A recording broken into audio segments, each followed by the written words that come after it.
Foresights TV with me, Anjali. In Tamil politics, the issue of Kachativu has stirred controversy. Recently, Sri Lanka made a noteworthy statement on the matter. Sri Lankan Fisheries Minister Douglas Devananda refuted Indian Prime Minister Narendra Modi's claims about the island's transfer. Devananda dismissed India's demands to reclaim Kachativu, sparking tensions between the two nations over territorial disputes. Here's a special report from Foresights TV.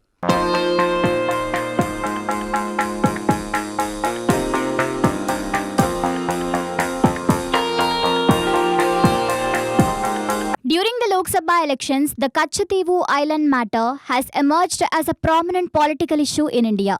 Prime Minister Narendra Modi has accused the Congress party of ceding the island to Sri Lanka 50 years ago. Sri Lankan Fisheries Minister Douglas Devananda has recently responded to these allegations, stating that there is no basis for India's calls to reclaim Kachativu. As the election season unfolds in India, such statements are to be expected. Under the 1974 agreement, even if Kachativu was transferred to Sri Lanka, fishermen from both countries have the right to fish in the respective territorial waters.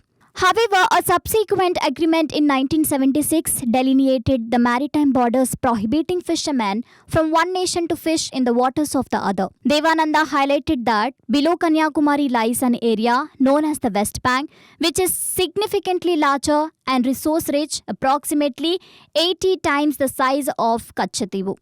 As per the 1976 agreement, this area was allocated to India.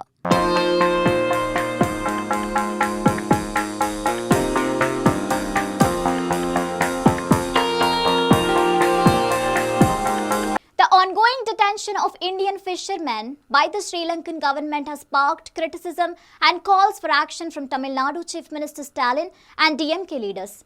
The issue has also raised questions about the political dynamics at play, with experts suggesting that the BJP stance on Kachativu is aimed at creating a difficult situation for Congress and DMK. As the situation continues to unfold, it remains to be seen how the involved parties will navigate this complex and sensitive issue. Thank you for watching Foresights TV with me, Anjali.